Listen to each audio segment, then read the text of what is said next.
কি জুলুম করব আল্লাহ রাসূল সাল্লাল্লাহু আলাইহি ওয়াসাল্লাম জানেন কি জানেন না? জানেন দেখাই আমার দয়াল নবী সেজদায় পড়িয়া আল্লাহর দরবারে ডাক দিয়া বলে, আল্লাহ ও আল্লাহ, রব্বি হাবলি উম্মতি রব্বি হাবলি উম্মতি, রব্বি আমার রব, আমার লালন পালন করতে আমার আল্লাহ সৃষ্টি করতে উম্মতি আমার উম্মত যারা হবে আপনার বান্দা তারা গুনাহগার হবে। দয়াল নবী এজন্য অনেকেই বলে দয়াল নবীর গুনাহ আছে দেখে দয়াল নবী মাথা নত আল্লাহর দরবারে করতেন, নাউযুবিল্লাহ বলেন। আর দয়াল নবীজি নামাজ পড়তেন। আবার আরেকটা কথা, অনেকে বলেন দয়াল নবীজি দিন ৮২ বার আল্লাহর দরবারে ইস্তেগফার করতেন, তওবা করতেন, তার মানে বোঝা গেল নবীজির গুনাহ ছিল, নাউযুবিল্লাহ বলেন। কোন নবীজির গুনাহ নাই, ওই দিকে যাই না।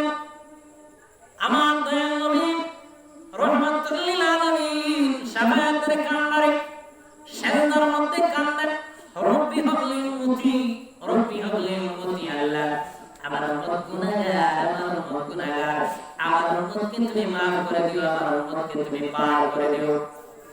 সমস্ত নবীগণের উম্মতদের জন্য উপায় নাই, একমাত্র রহমাতুল লিল আলামিন ছাড়া যার উম্মত আমরা হলাম, জিনার উসিলা দেওয়া মাত্র আল্লাহ পাক রব্বুল আলামিন 100% কবুল করবেন, এটা সত্য না মিথ্যা। যারা ইমামতি করেন, যারা মসজিদের মধ্যে খতিবগিরি করেন, বাইরে আমার বাবারা, যারা শরীফ মুহাম্মদ আব্দুল কাদের হুজুরের কিতাব, একটা সরসিনার কিতাব, এই কিতাবটা খুতবাটা আমরা পড়ে থাকি শুক্রবারের জুমার মধ্যে। ওই খুতবার মধ্যে লেখা আছে, শুধু তাই না, নসিয়াত তার কিতাবের মধ্যে হাদিস কানা আছে। হাদিস কানা না থাকলে কি তিনি খুতবার মধ্যে আনতে পারতেন? এমন করা নয়। শরীফ মুহাম্মদ আব্দুল কাদের তিনি লিখিত কিতাবের মধ্যে প্রমাণ করেন, হযরত আদম আলাইহিস সালাম যখন আল্লাহ পাক রব্বুল আলামিন জান্নাত হইতে দূরে গেলেন, কোন একটা কারণে, যে কারণে বলেন তা আপনারা ভালো করে জানেন।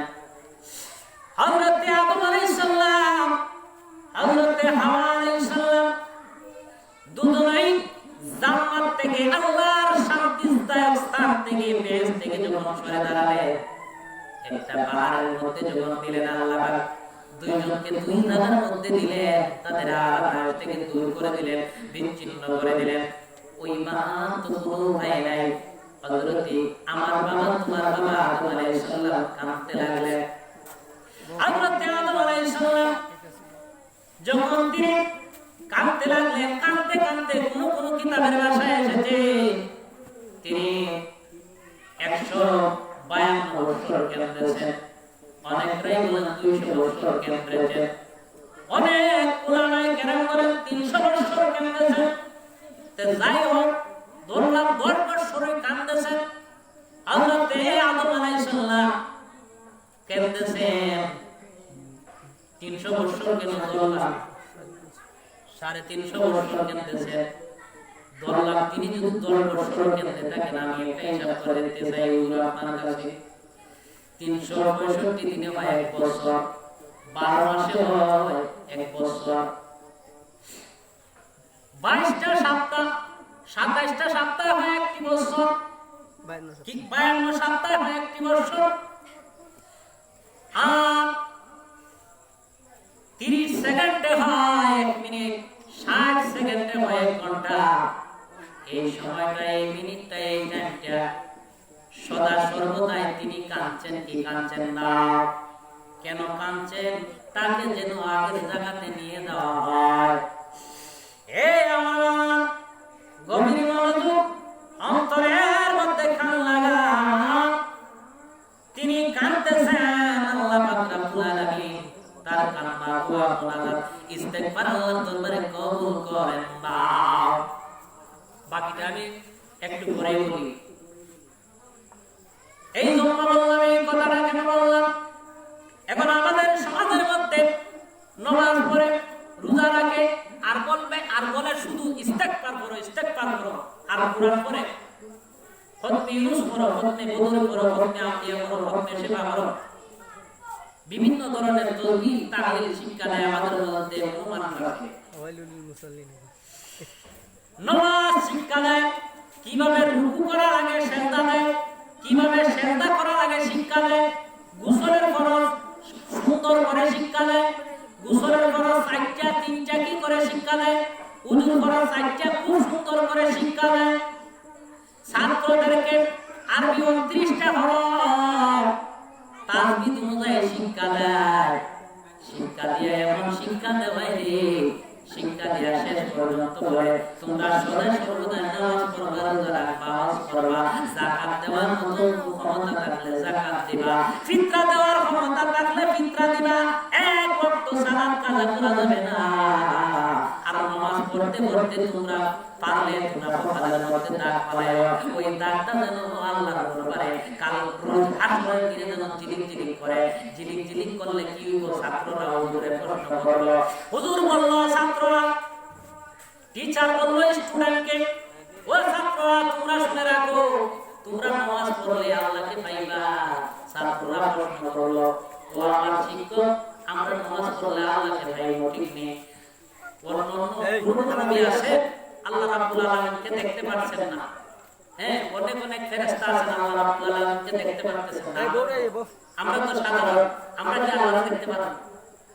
এই টিচার, এই শিক্ষক, এই মুআল্লিম শিক্ষা দেয়, হে আল্লাহকে দেখা যাবে যদি তুমি সুন্দর করে সালাত আদায় করো, কোরআন তেলাওয়াত করো, পাঁচ ওয়াক্ত নামাজ পড়ো, রুকু করো, সিজদা করো, তাসবিহ করো, তাহলিল করো, তায়াম্মুম সুন্দরভাবে যদি করতে পারো, ওযু যদি সুন্দরভাবে করতে পারো, আর তামাক্কান কত বড় যদি বলতে পারো, আর যদি তা অনুযায়ী চলতে পারো, আর যদি কোরআন শরীফ সুন্দরভাবে পড়তে পারো, তাহলে আল্লাহরে পাইবা।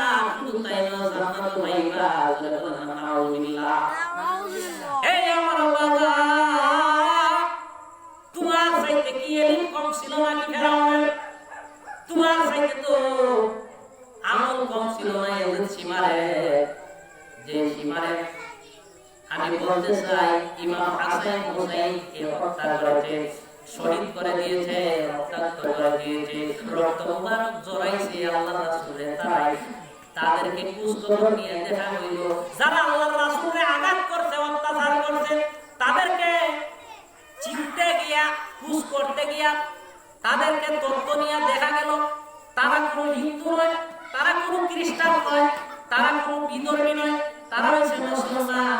তবে সাধারণ কোনো মুসলমান নয়, তাদের মধ্যে জুব্বা আছে, তাদের মধ্যে পাগড়ি আছে, তাদের মধ্যে মেশক আছে, তাদের মধ্যে টুপি আছে, তাদের মধ্যে পানি না পাইলে তায়াম্মুম দিয়েও নামাজ পড়ে, তাদের মধ্যে কোরআন তেলাওয়াত সুন্দরভাবে করে, তাসবিহ অনুযায়ী কোরআন শরীফ তেলাওয়াত করে, এমন সুন্দরভাবে ব্যবহার করে, এমন সুন্দরভাবে ছাত্রদেরকে শিক্ষা দেয়। ওই মানুষটাই আল্লাহর রাসূলকে আঘাত করেছে, ওই মানুষটাই আল্লাহর রাসূলের রক্ত মুবারক ঝরাইছে। নাউযুবিল্লাহ। আজ পর্যন্ত খেয়াল করে দেখবেন, আমি তো জীবন ওসিয়া চিন্তার কিতাব 100% ভালো করে পড়ি নাই, ধর্মীয় নাই যারা করেছেন তারা আমার চাইতে যারা শিক্ষিত ভালো আছেন, যারা নাম স্মরণ করেন, আমি আপনাদের কাছে বলতে চাই, কুরআন শরীফ তো দেখলেই বাংলা বেশিটা টাকা লাগে না, নাম স্মরণ জানলে বাংলা পড়া যায়। আমি বলতে চাই কুরআন এবং হাদিসের মধ্যে দেখবেন, ভালো করে দেখবেন, যাচাই করে দেখবেন, বাছাই করে দেখবেন, কুরআন 6666 আয়াতের মধ্যে কোন আয়াতের মধ্যে লেখা আছে নামাজ পড়লে জান্নাতে যাওয়া যাইব। 86 তার যত প্রকার শত শত হাজার হাজার লাখ লাখ হাদিস আছে, যত ধরনের সহিহ হাদিস আছে, সমস্ত সহিহ হাদিস পড়িয়া তুমি গ্যারান্টি দাও তুমি জান্নাতে যাইবা, তুমি আমল করে জান্নাতে যাইবা, রাসূলুল্লাহ বিরোধিতা করে আমল করে জান্নাতে যাইবা, এমন কোন গ্যারান্টি দাও, কোন গ্যারান্টি পাইবা না। ও হারাম পাইবা বলতেছে গ্যারান্টি পাইলেন আমার নবী, দ্বীনের নবী কামলেওয়ালা মুহাম্মদ রাসূল। কিভাবে দ্বীনের নবী মুহাম্মদ রাসূলুল্লাহ গ্যারান্টি? এই আগের ঘটনার মধ্যে চলে যায়, হযরত আদম আলাইহিস সালাম আল্লাহর দরবারের মধ্যে কাঁদতে কাঁদতে একদিন হঠাৎ করে এগিয়ে দিলেন, আর তিনি দেখতে পেলেন আল্লাহ রাব্বুল আলামিনের আরশের মধ্যে আমার দয়াল নবীজির নাম মুহাম্মদ মিম হা মিম হা মিম দাল এই সাতটি হরফ লেখা মুহাম্মাদুর রাসূলুল্লাহ। চিৎকার দিয়ে বলেন না সুবহানাল্লাহ। আল্লাহকে একটা ডাক দিয়ে বলে আল্লাহ ও আমার মনি মাওলা তোমার আরশের মধ্যে কার নাম? নিশ্চয়ই অবশ্যই অবশ্যই মুসা আলাইহিস সালামের নাম না, ঈসা আলাইহিস সালাম তো আপনার প্রিয় না, দাউদ আলাইহিস সালাম তো আপনার প্রিয় না, শামীল আলাইহিস সালাম তো আপনার প্রিয় না, ঈসা আলাইহিস সালাম তো আপনার প্রিয় না, শামীল আলাইহিস সালাম তো আপনার প্রিয় না, ইসমাঈল আলাইহিস সালাম তো আপনার প্রিয় না, আপনার প্রিয় তিনি কামগত আল্লাহ ওই জনের কাফিরে তুমি মা আমারে করিয়া দাও সুবহানাল্লাহ। কার কারণে আদম আলাইহিস সালাম আবার ফিরে জান্নাত পাইছেন একমাত্র নবীজির উসিলা দেওয়ার জন্য। জোরে বলেন না সুবহানাল্লাহ। সুবহানাল্লাহ। আজকে নবীজির উসিলা দিয়ে যদি দোয়া করা হয়, যদি ওলিয়া উলিয়ার উসিলা দিয়ে দোয়া করা হয়, মুনাজাত করা হয়, ইস্তেগফার করা হয়, আমাদের মধ্যে কিছু বিয়াদব রয়েছে যাদেরকে আমি বলি ladies magnet and allrounder blogger, যাদেরকে আমি বলে থাকি তারা সদা সর্বদাই সব সময় বলে থাকে মিলাদুন নবী করা হারাম, জুসনে জুলুস করা হারাম, মিলাদের আগে এবং মিলাদের পরে কবর জিয়ারতের পরে দোয়া করা হারাম। ওই ব্যক্তিরাদেরকে আমি বলতে চাই আল্লাহর রাসূল বলেন কুল্লু দুআই মাহফুজ হাত্তা ইউসাল্লুনা আলান নবী।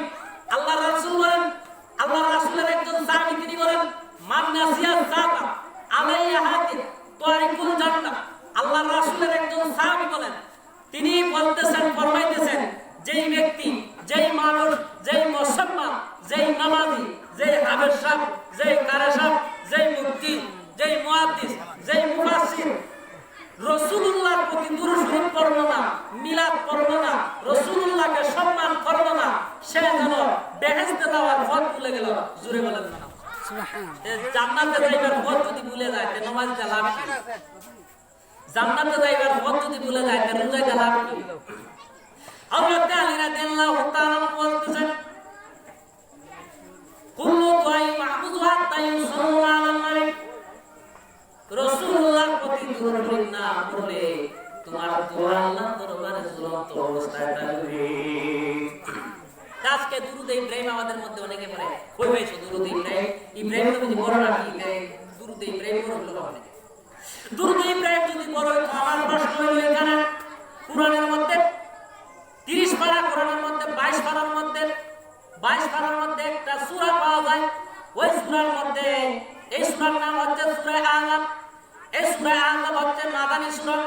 এই সূরার মধ্যে 96 নম্বর আয়াতের মধ্যে 55 নম্বর আয়াতের মধ্যে আমার আল্লাহ রাব্বুল আলামিন তিনি বলতেছেন আমি আমার রাসূলের প্রতি দুরূদ শরীফ পড়ি, ফেরেশতাদেরকে নিয়ে বলি, মালায়েকাদেরকে নিয়ে বলি, তোমরা বলো ইউসাল্লুনা আলান নবী।